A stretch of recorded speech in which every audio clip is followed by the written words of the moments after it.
Assalamualaikum warahmatullahi wabarakatuh. Nah, ketemu lagi dengan Miss Karmila hari ini di pelajaran tematik.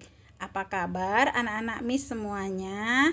Nah, Miss berharap semoga abang kakak semuanya sehat dan masih tetap semangat ya, meskipun kita hari ini belajarnya masih dari rumah. Dan semoga kita semua tetap dalam lindungan Allah Subhanahu wa Ta'ala.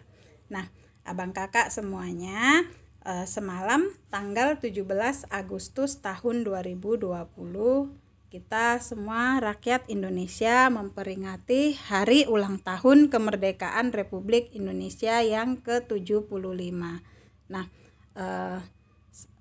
pada tahun-tahun sebelumnya kita selalu melaksanakan upacara peringatan ya ulang tahun kemerdekaan Republik Indonesia di sekolah. Namun untuk tahun ini kita tidak melaksanakannya di sekolah ya, meskipun demikian tidak mengurangi rasa semangat serta kecintaan kita terhadap tanah air Indonesia.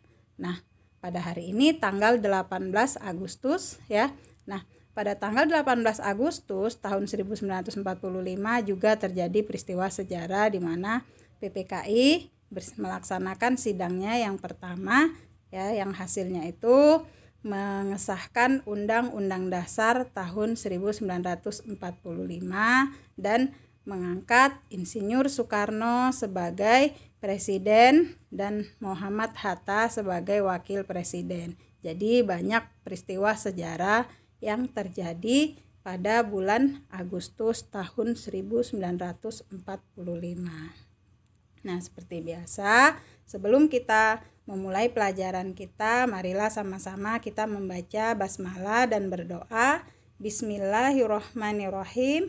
Rabbi zidni ilma warzuqni fahma waj'alni minas sholihin. Amin. Semoga pembelajaran kita hari ini berkah dan diridhoi oleh Allah Subhanahu wa Ta'ala serta menambah pemahaman kita semua. Nah, untuk hari ini kita masih di tema 2 ya, dengan persatuan dalam perbedaan, subtema 1 rukun dalam perbedaan.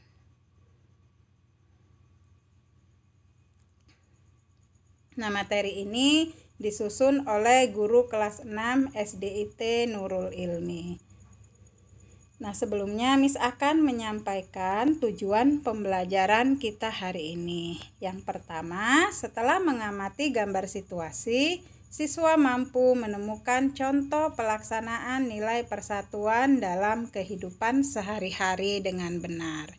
Kedua, setelah berdiskusi, siswa mampu menerapkan 3 kegiatan yang sesuai dengan nilai persatuan dan kesatuan dalam kehidupan sehari-hari dengan tepat. Yang ketiga, setelah berdiskusi, siswa mampu menemukan 3 contoh pelaksanaan nilai persatuan dan kesatuan dalam kehidupan sehari-hari. Keempat, setelah mengamati pola lantai berbagai tarian daerah, siswa mampu menggambarkan pola lantai tariannya dengan benar. Dan yang kelima, setelah berdiskusi, siswa mampu mempraktikkan semua pola lantai tarian daerah yang dipilih dengan benar. Nah, kita masuk ke materi yang pertama, yaitu IPS. Nah, menjaga kerukunan di lingkungan tempat tinggal kita merupakan tugas setiap warga. Menjelang proklamasi kemerdekaan Indonesia, terdapat beberapa peristiwa penting yang perlu kita ketahui, di antaranya sebagai berikut. Nah, simaklah ya teks bacaan ini, Miss akan bacakan. Tanggal 9 Agustus 1945, Insinyur Soekarno, Muhammad Hatta, dan Dr. Rajiman Weddiodiningrat pergi ke Dalat, Saigon untuk bertemu dengan Marsekal Terauchi, Panglima Besar Tentara Jepang di Asia Tenggara. Panglima tersebut menyampaikan informasi kepada pemerintah Indonesia bahwa Jepang akan memberikan kemerdekaan kepada bangsa Indonesia. Saat itu tentara Jepang sedang terdesak oleh tentara sekutu. Beberapa wilayah Jepang dijatuhi bom oleh tentara musuh. Untuk menarik simpati rakyat Indonesia, Jepang memutuskan untuk menghadiahkan kemerdekaan. Pertemuan antara Panglima Jepang dan pemerintah Indonesia memicu pertentangan di dalam negeri. Terjadilah perbedaan pendapat antara tokoh golongan tua dan golongan muda. Golongan muda tidak ingin kemerdekaan Indonesia diatur oleh Jepang.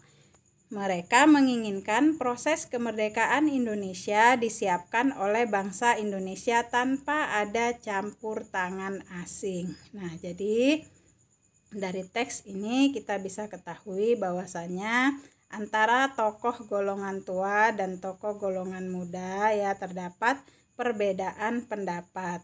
Ya, golongan muda tidak ingin proses kemerdekaan Indonesia itu dicampur tangani oleh asing. Nah, inilah yang mendorong golongan muda untuk membawa ya Insinyur Soekarno dan Muhammad Hatta ke kota Rengas Dengklok. Di sanalah ya mereka kemudian berdiskusi ya untuk mempersiapkan kemerdekaan proklamasi kemerdekaan Indonesia.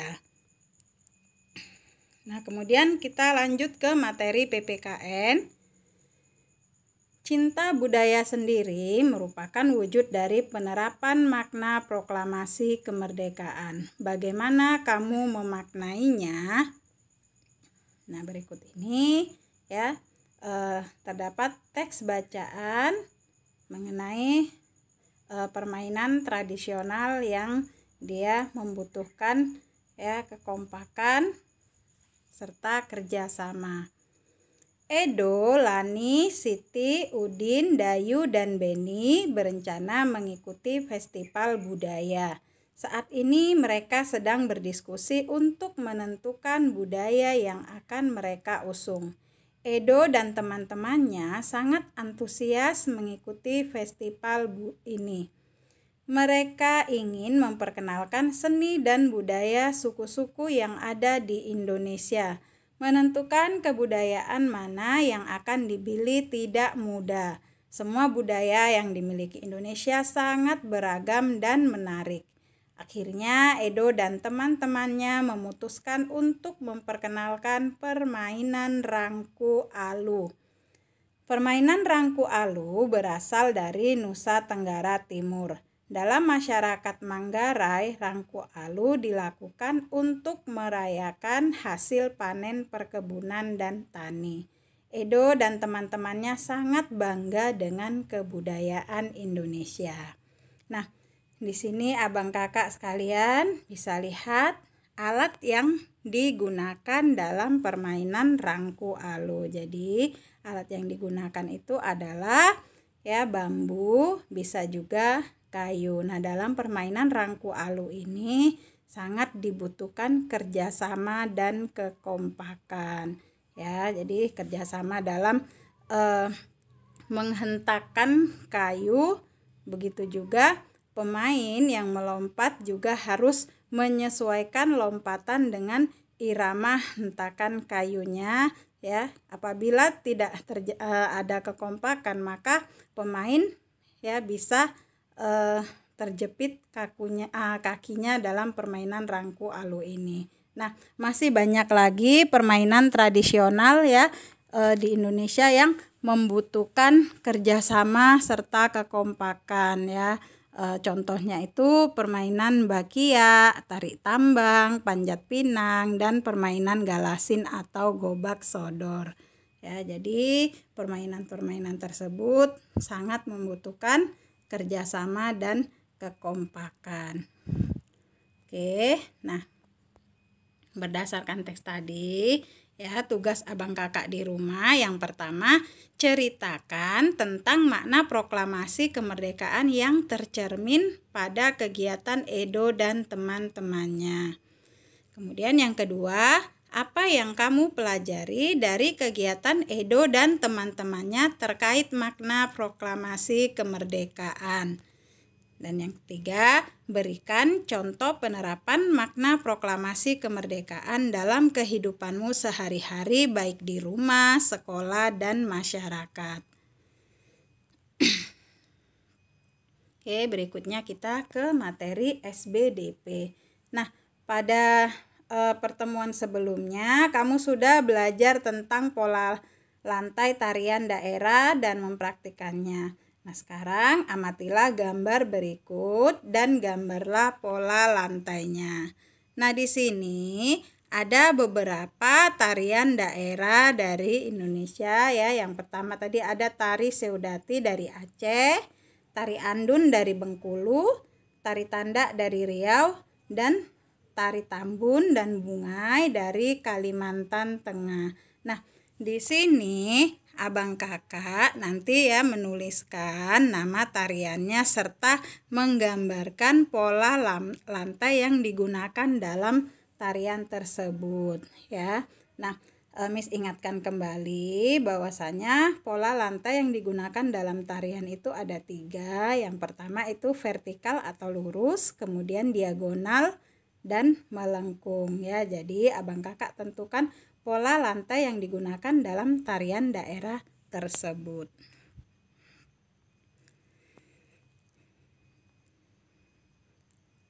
Nah, bagaimana perasaanmu saat bermain bersama teman? Adakah perbedaan yang kamu temukan? Bagaimana kamu menyikapinya? Ayo membaca. Nah, menjadi petugas pengibar bendera tidaklah mudah.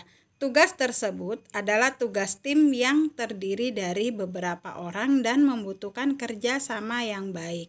Setiap anggota harus memahami anggota lain sehingga upacara dapat berjalan dengan khidmat. Menjadi petugas pengibar bendera sangatlah mulia.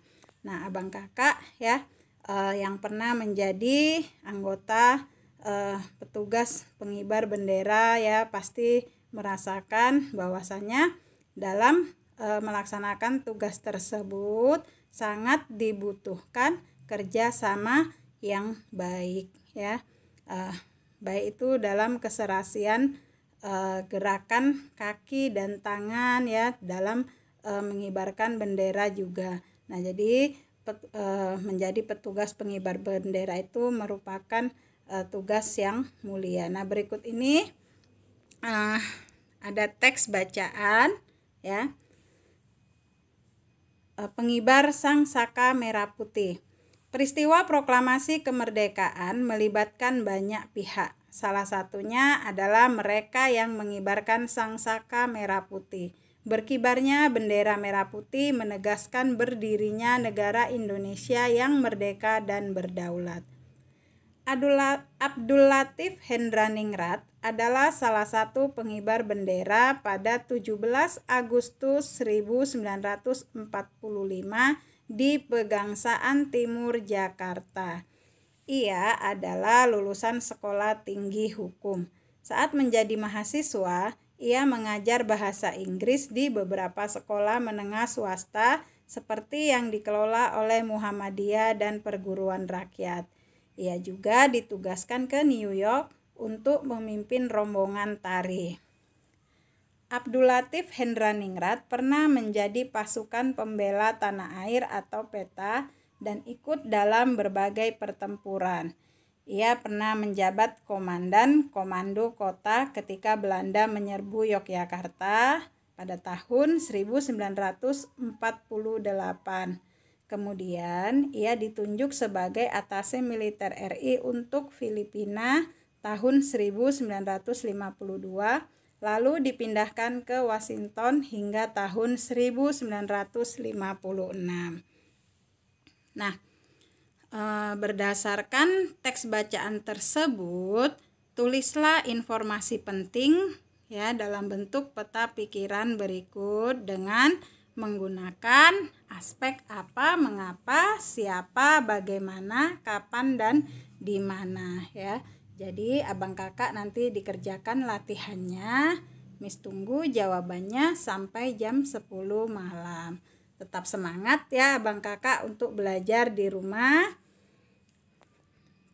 Oke, kita ketemu lagi di pembelajaran berikutnya. Miss ucapkan terima kasih. Ya, kita tutup dengan lafaz hamdalah. Alhamdulillahirabbil alamin. Assalamualaikum warahmatullahi wabarakatuh.